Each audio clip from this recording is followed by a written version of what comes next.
안녕하세요. 부처님의 지혜를 배워 스스로 행복을 찾아가는 시간 반야정로 아나운서 정준영입니다. 이 시간 반야심경을 통해서 반야지혜의 가르침을 전해주실 여수 석천사 진옥 스님 모셨습니다. 스님 안녕하세요. 네, 반갑습니다.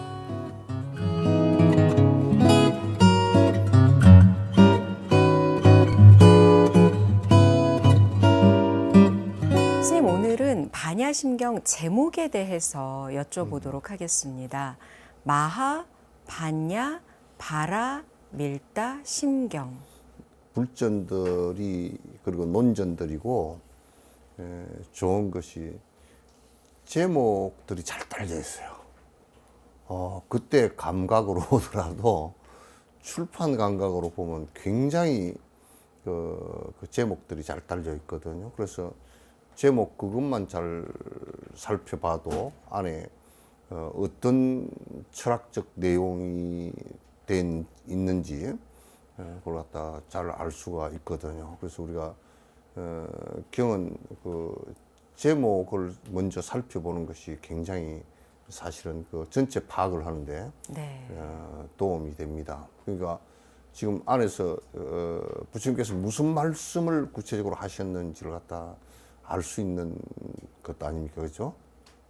그래서 우리가 이제 금강반야바라밀경 할 때도 거기에 금강반야가 무엇인가, 금강반야가 무엇인가, 그 다음에 바라밀이 무엇인가, 그래서 그 내용을 잘 살펴보면 확실하게 그 주제를 알 수 있기 때문에 그렇습니다. 첫 번째 두 글자 네. 마하부터 그 여쭤볼게요. 마하반야 그러면요, 마하반야 그러면 마하는 반야를 수식하는 말이에요. 수식하는 말이고, 그래서 그 반야가 마하라는 얘기죠. 마처럼 됐다는 얘기죠. 그래서 마하는 뭐냐면 그 크다라는 뜻인데, 여기에서 크다라는 뜻을 얘기할 때 상대적 개념이 작은 것보다 크다 이런 뜻이 아니에요, 이게. 그래서 이 마하는 요의경에 가장 수성한 더 이상 말하기가 어려운 내용을 갖다 얘기한 것이다. 그래서 무상정등 정각이라, 더 이상 위의가 없고, 정등 더 이상 비교할 게 없고, 정각 바른 깨침이다. 그러니까 번뇌가 완전 다 사라진 바른 깨침이다. 또 뭘 깊이 했는데 뒤에 또 번뇌가 되살아나고 뭐 윤회를 하고 이런 얘기가 아니고 네네. 완전히 다 사라지는 얘기다. 그렇기 때문에 무상정등 정각은 요의에서 마하죠. 가장 큰 거죠. 더 이상 무상이 더 이상 더 나올 게 없기 때문에. 그래서 내가 이제 존자님 달라이라마께도 그 말씀을 한번 드린 적이 있는데, 공성에 관한 것은 물리학적인 추구이건 과학적 추구이건 종교적 추구이건 간에 그 이상 더 나올 것이 없을 것 같다. 자성이 없다라고 얘기한 것은 그 이상 얘기가 더 나올 것이 없을 것 같다, 그 얘기예요.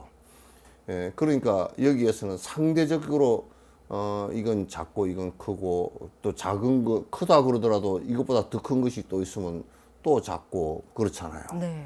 우주 같은 경우도 무슨 지구는 우리가 지구 땅덩어리가 굉장히 큰 줄 알았는데 태양계 전체를 보면 별것도 아니고, 태양계도 우리 은하계에다 놓고 보니까 또 이건 뭐 한 주 구식직이 조금밖에 안 되고, 또 은하도 가만 놓고 보니까 지금 제임스 웹 망원경으로 보니까 뭐 은하가 엄청 많잖아요. 그 가운데 이 은하 우리가 보고 있는 이 은하수라고 하는 은하도 별게 아니잖아요. 그러니까 큰 것은 더 큰 것에 비하면 작아지고 이런 것이 아니고, 이건 최고의 지식적인 것이 아니고, 이건 사실 진리로서의 절대성을 갖는 그런 내용이다, 그런 뜻이에요. 이 반야라는 말이에요. 더 이상의 공성을 이해하고 체험하고 하는 이상의 것은 나올 것이 없다는 얘기예요. 네. 그래서 그런 반야는 그러면 지혜이기 때문에 무아이고 공성이고 무상하고 하는 이 내용 이상이 나올 수 없는 그 내용이 반야이기 때문에 그 이상 나올 것이 없는 반야다. 그래서 마하반야 그러는 거예요. 바라밀다는요? 바라밀은 그 바람이란 말이 이제 그것도 반야라는 말도 마하반야라는 말도 마하브라자냐 바람이 있다 그러면 그럼 다 이게 그 음력이에요. 음으로 번역합니다. 바람이 있다 그래도 바람이 있다는 도피한 그런 뜻이에요. 도피한. 그럼 도는 그 중국에서 번역할 때 도는 도착하다, 건너갔다, 도착하다 그런 뜻이거든요. 여기에서 저쪽으로 건너갔다, 도착했다. 그래서 그걸로 비유를 할 때 강의 이쪽 언저리에서 저쪽 언저리로 갔다 그 얘기거든요. 도착했다. 그럼 이 언덕은 무엇이냐? 중생계이고 저 언덕은 무엇이냐? 니르바나이다 그 말이죠. 그래서 그런 절대적인 진실을 통해서 우리가 윤회하는 이 세상에서 저 언덕으로 이제 완전히 건너갔다 그런 얘기예요. 네. 건너갈 수 있다 그런 얘기예요. 그러니까 마브라자냐 바람이 있다 후리ям 수드라 그러면 바람이 있다라는 말은 반야를 통해서 건너갔다는데 거기에 뒤에 지식적인 신앙적인 핵심은 부처님이라는 존재가 있지만은 문수보살이라는 존재가 그게 이제 반드시 있다고 말이죠. 그래서 지혜로서 반야로서 저 도편에 이르르는 그 내용을 갖다가 바람일다 그렇게 얘기하고 그 바람일다라는 얘기가 나는 자꾸 얘기할 때마다 그런 얘기를 하는데 이 언덕 그렇게 얘기하니까 자꾸 무슨 거리상 이쪽에 있다 저쪽에 간 거 아니냐 이렇게 얘기를 하고 내가 또 여기에서 달라져서 완전히 저쪽으로 따로 가고 뭐 이런 것이 있는 것이 아니고 거기는 언제나 번뇌가 다한 곳이기 때문에 따로 장소와 따로 나를 둘 필요가 없다 그 말이죠. 그래서 극락도 내가 이루는 것이고 이 장소도 극락이라는 것이 아마도 우주에서 찾아도 아마도 극락이 따로 공간에 존재하지 않을 거예요. 네. 우리들 마음 안에 존재하겠죠. 그래서 우리 마음 안에서 마음 안으로 옮겨가는 것이기 때문에 이건 따로 있지 않다라는 생각을 갖다 꼭 해주시면 고맙겠습니다. 네. 마하반야 바라밀다 그리고 심경입니다. 이제 심자는 중국에서 번역할 때 이제 그걸 마음 심자로 번역을 했거든요. 그 범어로는 후리다임이에요. 이게 뭐냐면 심장이라는 뜻이에요. 심장인데 이제 그걸 잘못해서 그러니까 심장 그러니까 그 마음 아닌가? 마음이 옛날에는 심장에 있었다고. 네, 왜냐면, 그렇게 생각했죠. 심장에 그게 좀 마음이 좀 안 좋으면 심장이 두근두근 하니까 마음이 심장에 있지 않았을까? 그러니까 심경 그럴 때는 마음의 경전 그렇게 설명을 해가지고 그 안에 이제 엄청난 오리들이 많이 범해지게 되거든요. 마음의 경전, 물론 마음의 경전 아닌 것이 없긴 하죠. 그러나 이제 그렇게 그 경을 얘기할 때는 그냥 두리뭉술하게 그렇게 얘기하면 안 되거든요. 그래서 그 후리다이면의 소리는 핵심이란 뜻이에요. 네. 핵심, 심장과 우리 몸에 심장이 없으면 죽듯이 우리 몸의 구조에서 핵심적인 내용이 심장이다라고 생각을 했기 때문에 그래서 후리다임 핵심적인 그 중국에서 지금 중심 그러잖아요. 중심, 센터를 중심 그러거든요. 핵심적인 그런 뜻이 이제 심이고 경은 뭐냐면 그건 수드라라는 얘기인데 경이라는 것에 이제 여러 가지 의미가 있어요. 이제 그 뭐 노자 도덕경 그러기도 하고 또는 유교에서 말하는 사서삼경 그러기도 하고 이제 경을 그런데 이 경자를 수드라를 번역할 때 인도도 역시 마찬가지고 승인의 말씀 그런 뜻이 들어있어요. 네. 수드라. 수드라 승인의 말씀 그런 승인의 말씀은 우리 말과 뭐가 다르냐? 그거는 거짓이 하나도 있지 않다 그런 뜻이에요. 그러니까 여러께서 말씀을 하셨는데 절대적인 지혜로서 더 이상 뭐가 왈가왈부되지 않는 지혜로서 저 고통의 세계를 건너서 저 도피안에 이르는 그 피안에 이르는 핵심적인 성인의 말씀 그런 뜻이에요. 그런데 스님 제가 설명을 듣다 보니까 심경은 핵심적인 경전 이렇게 그 뜻을 담은 거고요. 앞에 마하반야 바라밀다는 음을 딴 거잖아요. 반야도 지혜인데 지혜라고 하지 않고 반야라고 그대로 이렇게 사용한 이유가 있을까요? 그 제목을? 이제 역경을 할 때 중국에 지금 나도 이제 티베트 장경을 역경하려고 보니까 뭐가 이제 문제냐면 제프리 홈스키도 그러더라고. 영어로 번역을 하는데 티베트 말의 철학적 개념이나 종교적 개념 이런 것이 영어로 없는 것이 너무 많아요. 그래서 만들어서 쓰기도 하고 그래요. 그런데 이제 중국에서 번역을 할 때 음역을 하기도 하고. 그러니까 이거는 중국에 그 개념이 잘 없어요. 네. 또 개념이 비슷한 게 있는데 그걸 써버리면 뜻이 많이 달라져 버리고. 그래서 굉장히 난감하고 어려운 때가 많았었는데 그래서 보통 우리 천수의 대비조 같은 경우는 그 음으로 그대로 번역을 했죠. 그렇죠. 지능 같은 경우도 음으로 번역하고, 그다음 뜻으로 번역한 것도 많이 있고, 그 다음에 이제 어떤 개념적으로 비슷한 것이기 때문에 번역되는 것도 있고 그랬어요. 그런데 이제 그 앞에 이제 마하라는 말도 크다라고 이제 대품 반역할 때는 번역을 했거든요. 근데 이제 크다를 보다 그 소리 그대로 두고서 설명을 하는 게 낫겠다 싶었어요. 반야라는 말도 브라자냐라는 말을 갖다 이제 그걸 갖다 그 뜻으로 지혜하고 번역할 수 있겠지만은 그때 당시에 중국에서 지혜라는 말은 다른 뜻으로 쓰였어요.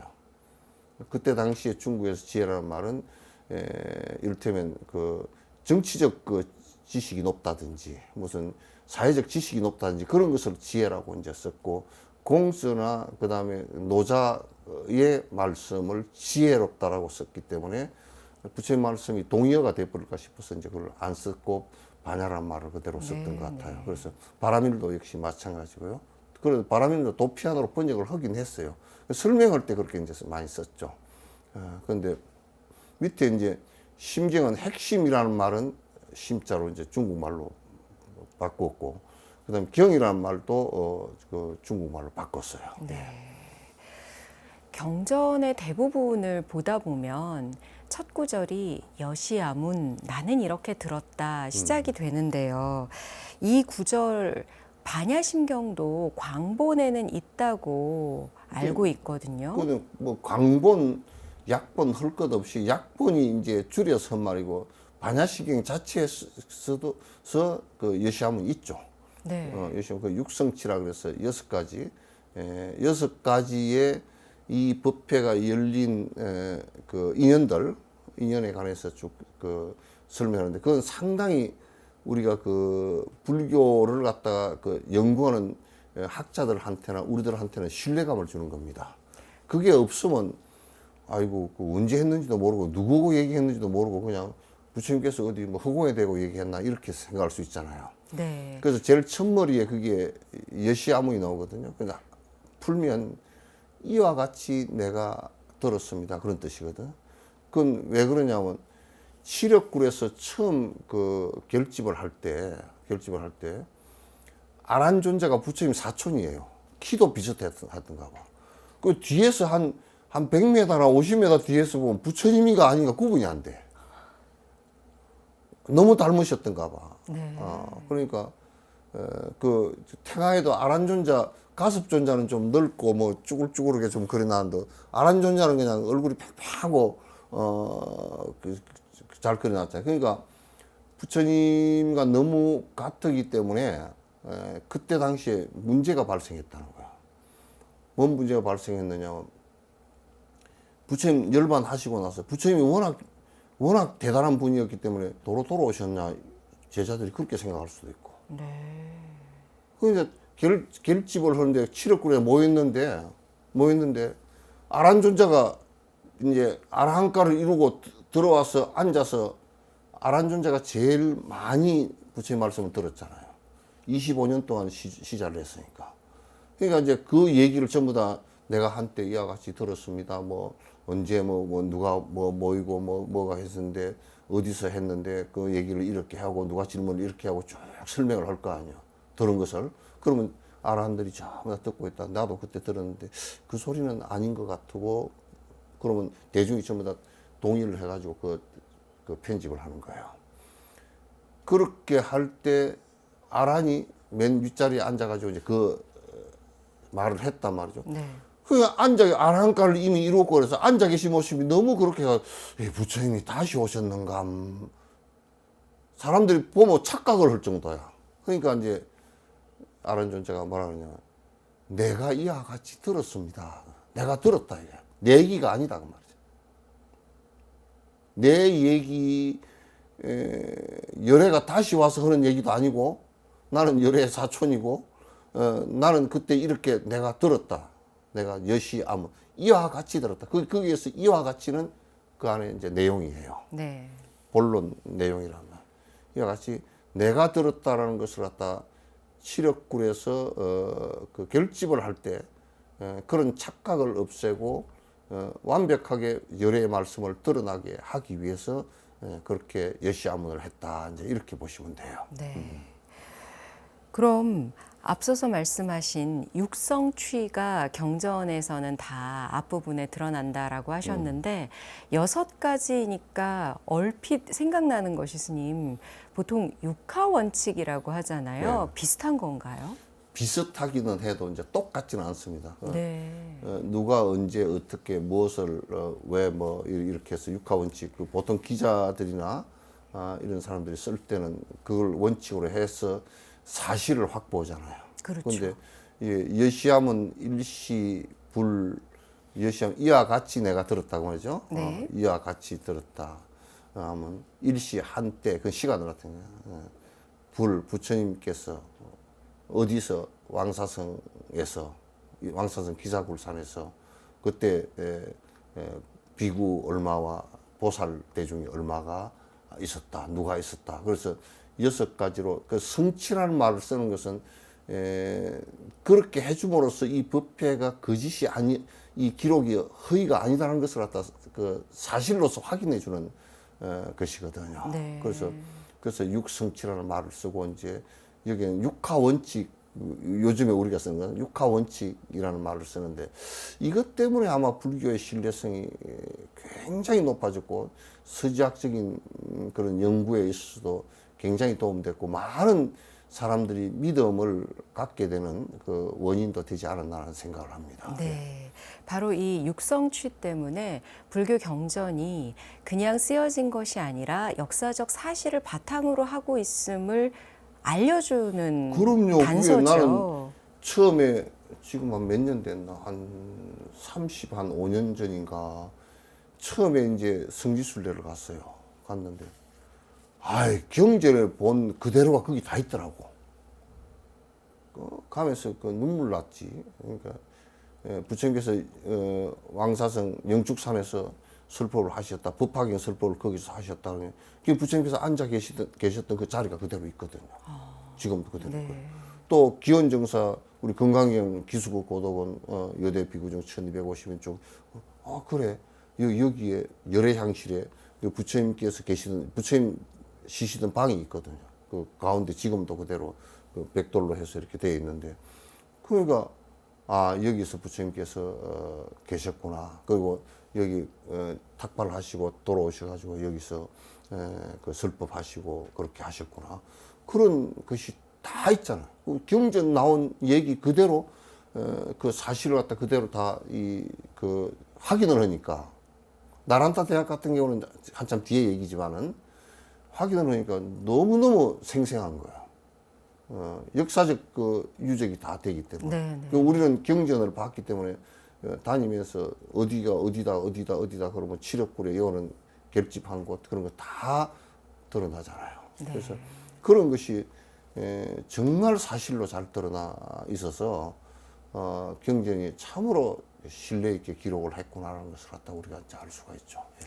그럼 육성취에 대해서 좀 자세하게 여쭤볼까요? 일단 6가지가 신, 문, 시, 주, 처, 중 이렇게 6글자던데요, 스님. 가장 먼저 신, 뭘 의미하죠? 이제 그건 믿음이 여시 아문 아까 내가 앞에 얘기했는데 아문 했으니까 내가 이와 같이 들었다 그 말이야. 들었는데 500대중도 같이 나도 우리도 그때 들었습니다. 이제 그렇게 얘기하는 것이고 그 앞에 이제 그렇게 뭐 신, 뭐 장소 그런 거 다 얘기할 것 없이 네. 이제 그 여시 아문 아란존자가 그렇게 들었다는 얘기죠. 그런데 아란존자가 들었다는 얘기를 갖다가 대중들이 아란이 그렇게 말을 할 때 전부 다 500대중이 다 아란들이 듣고 계셨거든. 듣고 계셔. 그러니까 아 맞다 이제 그렇게 해서 다 동의를 해야지 되는 예, 거죠. 그럼요. 그렇게 이제 했었고 그 다음에 그게 일시 있죠. 한때 그 일시라는 말이 이제 일체면 요즘 같으면 뭐 2024년 몇 월 네, 며칠 몇 월 날 뭐 며칠, 네. 몇 시에 뭐 이렇게 기록을 했겠지만은 거기에 그 중국 주석가들하고 이렇게 이제 보니까 왜 그냥 한때 그렇게 해놨느냐 몇 년 몇 월 며칠 그렇게 안 하고 네. 한때 그렇게 해놨느냐 그건 이유가 있더라고요. 왜요? 뭐냐면 가장 중요한 것은 그 법회가 열려서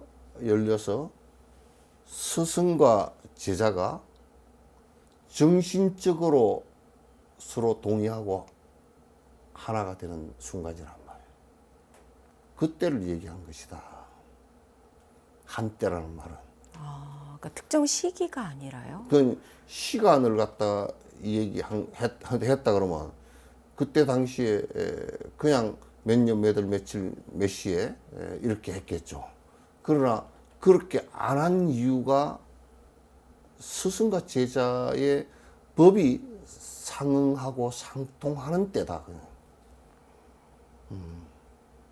그 얘기를 갖다가 이제 일시에 대부분 번역을 갖다가 이제 한때 이렇게 이제 한때 그렇게 했는데 네. 그래서 이제 조금 보면 그때 몇 년, 몇 월, 며칠, 몇 시를 얘기했으면 더 연구하기가 좋았을 거 아닌가. 근데 이거는 이제 그 연구를 위해서 하는 것보다 법에 관한 얘기.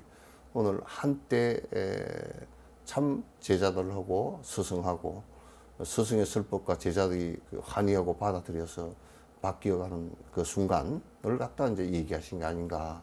이제 그런 생각을 합니다. 네. 그 경전은 법문하신 분은 당연히 부처님이시고, 그게 그 주도 그것도 굉장히 중요합니다. 왜냐하면 한때 그 법주가 누구냐라는 네. 거죠. 근데 아란존자가 만약에 자기가 한 것처럼 해버렸으면 큰일 나죠.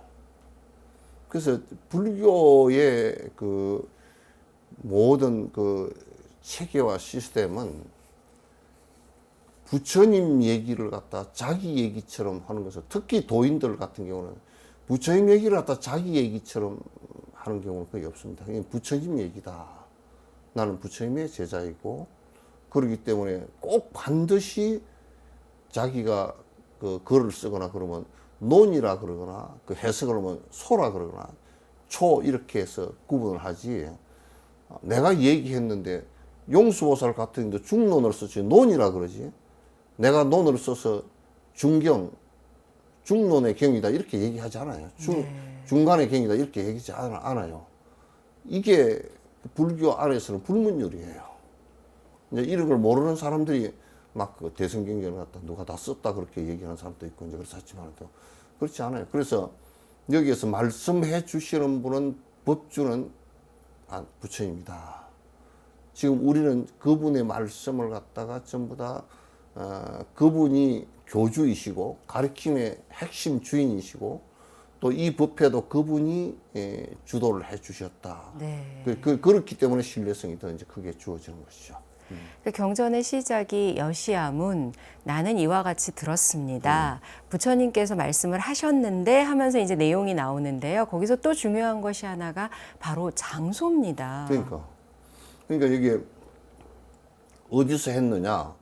이제 달라이라마하고 그저 말씀하시면서 드리면서 이제 그쪽에 밀교의 칼라차크라를 갖다가 그 부처님께서 전수를 하실 때 그 장소도 다 있으시고 그 다음에 전수 제자가 24명밖에 안 됐대요. 네. 밀교의 칼라차크라 전수 문맥을 이어줄 제자가 24명 정도밖에 안 됐다는 거예요. 그러니까 화엄경을 설법하실 때도 어디에서 몇 번 설법했다라는 얘기가 7처 9의 얘기가 나오거든요. 그러니까 이 경도 그 경이 어디서 설명되어졌느냐라는 것이 사실상은 그 역사적으로 매우 중요하잖아요. 근데 이 반야신경은 부처님께서 첫 부처님의 절이 있었던 중림정사, 지금도 그 왕사성에 가면 지금도 성곽터가 그대로 있고, 그 다음에 왕궁터도 지금 많이 발굴돼서 있습니다. 있고 이제 부처님께서 지금은 그 산을 차타산 그러더라고요. 그 산 위에 그 영취산 그렇게 한 산 위에 네. 지금 밑에서 올라가면 약 한 15분 정도, 20분 정도 걸어서 올라갈 정도의 이제 그 산이죠. 근데 지금 나는 한국에서 조금 번역할 때 자꾸 혼선을 빚어져서 좀 문제가 있는데 저 취자를 영치 그러지 말고요. 영축으로 읽어야 됩니다. 매치 독수리 축이거든. 매를 볼 때, 매라고 할 때는 치라고 하고, 독수리로 할 때는 축으로 읽어요. 왜 거기가 축으로 읽어야 되느냐면, 그 차타산 산 자체가 아마도 그게 그 풍장을 하는 곳이에요. 그래서 독수리가 거기에서 있었기 때문에. 날아다녔겠네요. 그래서 영축산이라는 말이 맞는데, 일반 세속 사람들 얘기처럼 자꾸 영치산으로 읽으면 그런 매가 없어요. 독수리가 있지. 그래서 그러한 그 산에 부처님께서 거기서 법화경도 설법하셨고 제자들을 중림정사에 있을 때 그 왕궁 옆으로 제자들하고 같이 올라가서 그 위에 요즘은 산상에서 이제 설법을 하셨죠. 그래서 거기는 이제 빈비사라 왕과 아사세의 그 반역 얘기도 그 안에 있고요. 그래서 많은 부처님 초기에 교단이 형성되어 있던 산이에요. 그래서 여러분께서 법화경만 거기서 되어졌다고 생각하지 마시고 거기 성지수를 할 때 반야신경도 이게 설명이 여기서 되어졌구나, 여기서 설법이 되어졌구나. 그러면서 그 올라가서 법화경 설법 되어졌다고 하면 법화경은 안 읽어. 너무 기니까. 근데 반야신경 꼭 하는 거 보니까 나도 거기 가서 반야신경을 꼭 독송을 하거든요. 네. 거기서 부처님께서 이제 반야신경 그 설명을 갖다 하신 곳이라서 그래서 우리는 그 성지순례 갈 때마다 너무 좋더라고요. 예. 영축산에서 반야심경을 설하셨는데 부처님께서 또 경전을 보면 그 당시 함께 있었던 대중에 대한 이야기가 꼭 있습니다. 뭐 금강경에서는 1250 비구라든지요. 네. 왜 이렇게 그 자리에 함께했던 대중에 대해서도 꼭 설명을 하는 걸까요? 이제 누가 들었느냐가 굉장히 중요하죠. 말을 한 사람이 있으면 들은 사람이 있어야 될 거 아니에요. 들은 사람이 있어야 되는데 거기에 이제 대중 가운데는 상수대중, 항상 따라다니는 대중이 있었어요. 상수대중, 항상 부처님께 따라다니는 대중은 그게 그 금강경에 나오듯이 1250명, 이제 사실상은 1255명이에요. 1250명이 계셨고 거기에 금강경 설명하실 때도 티베트 장경을 보니까 그 보살 마살도 많이 계셨다 이제 이렇게 설명이 있었고요. 여기도 그 1250명의 상수 비구들, 그러니까 아란가를 이루신 그 대비구들이 계셨고, 그 다음에 7만이 넘는 보살들이 거기에 운집을 하셨답니다. 네. 그러니까 굉장히 많은 분들이 계셨는데, 항상 따라다니는 대중들과 그 다음에 그 법회를 할 때, 그 법회 때만 참여하시는 분들도 계시거든요. 달라이라마께서 이제 칼라차크라 이렇게 하실 때도 보면, 그 법회 하실 때, 큰 법회를 하실 때, 그 비구들이 쭉 따라다니는 비구들이 한 20만 명 되는 것 같더라고요. 20만 명이요? 예. 그래서 따시롬프라는 절에 법회, 중론 법회를 하실 때도 그때도 한 25만 정도 되는데, 항상 어디에 법회가 열린다 그러면 따라다니고, 그 다음에 칼라차크라 법회 할 때도 한 60만 모이는데, 거기에서 이제 비구로서 항상 따라다니는 그 비구들은 한 20만 정도. 그러니까 상수로 달라이라마께 따라다니는 그 비구들이 한 20만 정도가 따라다니시면서 법문하실 때마다 법문을 갖다 놓치지 않기 위해서 듣거든요. 그때 당시에도 이제 부처님 당시에도 그렇게 많은 대중들이 따라다니시면서 항상 그 법문을 듣는 분도 계셨어요. 공자님 같은 분도 그 밑에 이제 안현, 안해, 뭐 자로 이런 사람들은 전부 다 따라다니는 사람이 있었고, 어디 가서 얘기하면 그 지방에서 이제 이렇게 얘기하면 오는 그때 당시에 참여하는 분도 계셨고, 네. 그러니까 이런 것이 대중이 굉장히 많이 따라다니고 아랑과 보살과를 갖다 이룬 분들이 이제 많았었다는 것은 육성치에 있어서 그때 당시 대중에 관한 얘기이기 때문에 굉장히 중요합니다. 네. 또 경전을 읽다 보면 부처님께서 그 법회에 시작을 하시기 전에 어떤 행동들을 하셨는지라든지요, 또는 법회의 분위기나 배경 설명 같은 것이 이루어지거든요. 우리 불자님들께서 가장 많이 알고 계시는 게 아마 금강경이 아닐까 싶은데, 뭐 탁발을 다녀오셔서 발을 씻으시고 자리를 정돈하시고 이렇게 세세하게 구절을 설명하고 있기 때문에 마치 눈앞에서 펼쳐지는 것처럼 상상하면서 읽게 되거든요. 왜 이렇게 설명을 해놨을까 그게 이제 또 궁금합니다. 재밌는 게요. 네. 범어 자체가 좀 그런 자세한 것이 있답니다. 언어가요? 범어 자체가 네. 좀 그런 것을 갖다 자세히 말하고 자세히 기록하고, 우리가 대품 반야 같은 게 볼 때도 우리가 볼 때는 뭐 비슷한 얘기를 계속 써나가는 것 같아요. 그런데 이제 그만큼 이제 세밀하다는 얘기겠죠. 그래서 부처님께서 또 탁발을 나가시고 그 다음에 나가시는데 보통 한 2km 정도 걸어가거든요. 보통 한 5리 정도 걸어가고 성 안으로 들어가서 그 차제거리 차례로 이렇게 하지, 부잣집만 쭉 다닌다든지 가난한 집만 쭉 다닌다든지 그렇게 안 하고, 보니까 이쪽이 부잣집 거리니까 부잣집 거리부터 먼저 가자 이것도 아니고, 되는 대로 쭉 걸어가서 이제 그 차제로 그 받아서 음식을 받을 때도 나는 이 음식을 안 먹으니까 주지 마시오 뭐 이런 얘기도 안 하고, 그저 그대로 가만히 받고서 또 돌아오셔서는 그대로 또 다시 그어서 안 잡수시고 돌아오셔서는 문 앞에 있는 그림들은 자기네들이 그 얻으러 가면 안 주니까 얻어가지고 온 걸 얻어 먹으려고 다 있어요. 네. 있으면 그 이제 4분의 1은 그거 드리고, 나눔이죠. 나누어주고, 그 다음에 이제 그 동물들, 요즘 같은 강아지나 이런 동물들 또 나눠주고, 또 4분의 1은 들어와서 환자들, 탁발을 못 간 사람들 해주고, 그 4분의 1을 자기가 이제 먹는 거예요.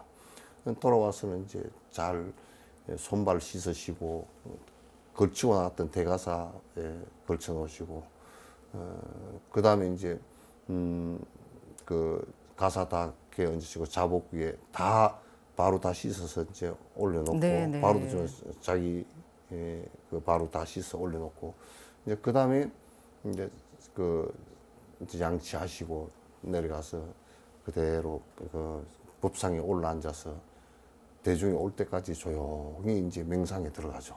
명상에 들어가면 대중들이 전부 다 먼저 와서 기다리다 오늘 무슨 말씀 해 주실까 하고 이제 그 기다리고 계시게 되고 그게 우리가 그 눈앞에 선하도록 서로 그 부패를 통해서 가르침을 주고받던 모습인 것 같아요. 네. 그럼 스님 지금 대중이 올 때까지 기다리면서 부처님께서는 삼매에 들어 계셨다는 말씀이시잖아요. 그럼 저희가 요즘 법회를 해도 청법가를 하고 스님의 말씀을 듣기 전에 입정에 들지 않습니까? 예. 그럼 그 당시에도 부처님께서는 당연히 대중이 올 때까지 기다리시면서 삼매에 들어가셨다고 하지만 다 모였어요, 대중이. 그럼 그런 어떤 지금의 입정과 같은 절차가 있었을까요? 입증과 같은 절차가 따로 있었던 것은 경전상 볼 때는 없었던 것 같고 부처님께서 법회 드시기 전에 조용히 그 삼매에 드셔가지고 집중에 그대로 들어 계시고 경전상에 볼 때는 이제 여러 가지 그 오늘 법회를 갖다 해야 되는 내용에 관한 몸에서 메시지가 있었죠. 이를테면 그 머리로부터 두광이 네. 빛이 환하게 났다 그러면 주로 머리로부터 빛이 났다 그건 미간으로부터 빛이 났다 그러면 이제 그거는 주로 지혜에 관한 말씀을 갖다 해 주셨고요. 그 다음에 이제 그 가슴으로부터 빛이 났다 그러면 이제 그거는 주로 자비에 관한 말씀을 해 주시고 네. 그래서 그때 이제 여러 가지 그 몸 삼매에 드셔가지고 오늘 제자들에게 무엇을 말씀해 드릴 것인지를 전부 다 당신이 이미 정하시고 그렇게 이제 하셨던 것 같아요. 그래서 그 삼매에 드신 그 모습이 우리가 지금 입증하는 모습하고는 뭐 모습은 같지만 내용이 같겠습니까? 내용은 우리는 앉아 있어도 여러 가지 엉뚱한 생각이 많았을 거고 또 부처님께서는 또 그 아라한들은 앉아 계시면 얼마나 그 모습이 거룩했을까요? 그 아라한들도 삼매에 들고 부처님께서도 전부 삼매에 드시고 그대로 앉아 계시면 많은 분들이 앉아 계시지만은도 전혀 마음도 요동치 않았었고 주변도 아무 소리 없이 요동치 않은 네. 그런 모습이 됐을 거예요. 굉장히 거룩한 모습이었겠구나. 스님 말씀을 들으면서 상상하게 됩니다. 그럼요. 스님 지금까지 경전마다 나타나는 육성취의 의미에 대해서 자세하게 설명을 해주셨잖아요. 그럼 이제 반야심경에서는 어떻게 표현되어 있는지 한번 살펴봐야 할 텐데요. 네, 제가 먼저 읽어드리도록 하겠습니다. 이와 같이 나는 들었다. 한때 부처님께서는 왕사성 영축산에서 셀 수 없이 많은 큰 비구 대중과 또 십지의 동자의 모습을 한 보살 마하살들과 함께 계셨다. 지금 이제 그 모든 경전에서 육성치가 다 나오잖아요. 네. 그거는 부처님 말씀에 대한 신뢰도를 갖다가 굉장히 높인 것이죠. 역사적 그 신뢰도 높인 것이고 믿음의 신뢰도도 높인 것이거든요. 그래서 반야심경에도 서분에 여시아문 하니 일시 불왕사성 그 여대 비구중과 보살 마하살 이 특이하게도 보살 마하살은 동자의 모습을 한 보살 마하살이 많이 있었다. 이제 요 점은 굉장히 중요한 점이거든요. 중요한 점인데 요 얘기는 아마 내가 다음 시간에 보살이 그 지금 저 법회에 참석하는 보살이 비구 대중과 우리의 모습과는 그 차원이 다른 삶을 갖다가 살고 있어요. 그래서 저기는 동자의 모습으로 나타나 있다 그러잖아요. 동자의 모습으로. 그래서 어떻게 해서 동자의 모습으로 나타나 있는가? 그거는 윤회하면서 발언에 따라서 당신의 공덕신을 갖다 놔두신 것이기 때문에 이 부분은 내가 그 부분을 갖다 다시 한번 말씀을 드리도록 그렇게 하겠습니다. 그때 공덕신으로 놔두신 많은 보살 대중들이 거기에 있었다라는 것을 갖다 이제 기록을 하고 있네요. 네. 그러니까 반야심경 역시도 왕사성 영축산에서 수많은 비구들과 그다음에 특히나 동자의 모습을 한 보살 마하살이 함께 했다는 이러한 육성취가 잘 드러나 있습니다. 반야정로 오늘 이 시간에는 반야심경의 제목의 의미와 또 경전마다 나타나는 육성치의 뜻에 대해서 스님께서 자세하게 설명해 주셨습니다. 오늘 말씀에 여수석천사 진옥 스님이셨습니다. 스님 감사합니다. 네, 고맙습니다.